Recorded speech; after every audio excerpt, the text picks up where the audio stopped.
the demographic in which Boris Johnson scored the highest vote at that election was the older working class man. So even though we had here in Boris Johnson, and you've written brilliantly about this, you called him a prize-winning classicist, which he was, whose idea, as you say, of a relaxing evening was to read Latin and Greek. But you quote, George Brandis, quote, he managed to communicate with the man in the street in the way that left other politicians for dead.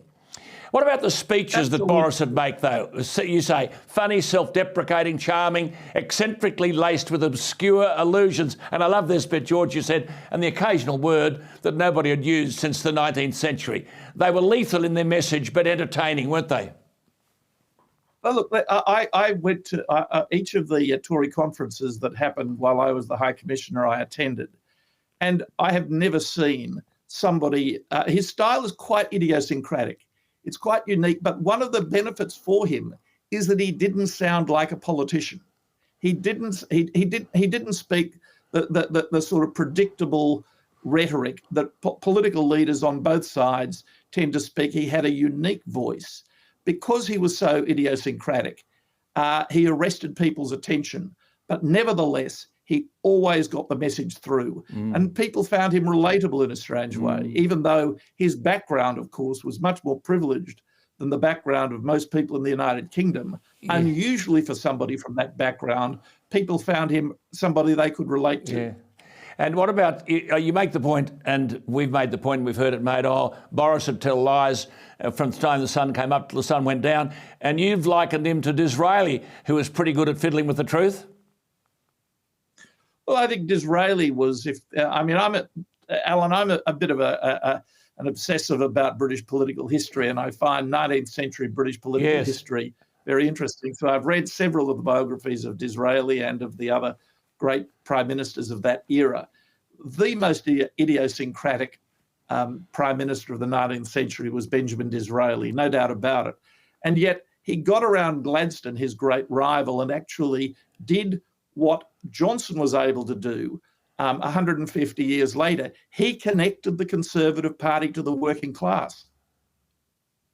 Amazing stuff. I mean, you quote the American pollster and commentator Frank Luntz in the article you wrote, and your words, quote, in 40 years as a political observer in both the United States and Britain, he had never seen, said Luntz, a political leader more phenomenally charismatic. Where to from here, then, for Boris, a relatively young man? I don't know. I mean, I'm sure we haven't heard the last of him. He did say to me last year once, but I think he was joking that after he left politics, he might settle in Australia. He loves Australia, by the way. That's something that Australians need to know about Boris Johnson. He is an absolutely ardent Australophile. He had spent most of his gap year when he was in his late teens as a boarding master at Geelong Grammar, I think it was. And he is a huge enthusiast for Australia. His father, Stanley, who's quite a good friend of mine, actually comes to, or at least before the pandemic, used to come to Australia every year. So, I mean, Australia is a very important part of Boris Johnson world. And just finally, George, before you go, how will history regard Boris Johnson? Well, as I said in the article to which you referred, Alan, it will regard him as the Prime Minister who was the author of one of the most important inflection points in British history. And, you know, he was quite reckless. He was very untidy. But on the big things, getting Brexit done, much more recently, being the leader of Europe and arguably the leader of the world in responding to Putin's aggression in Ukraine, because Johnson came out harder, stronger, faster, and with more moral clarity than any other world leader after the invasion of Ukraine.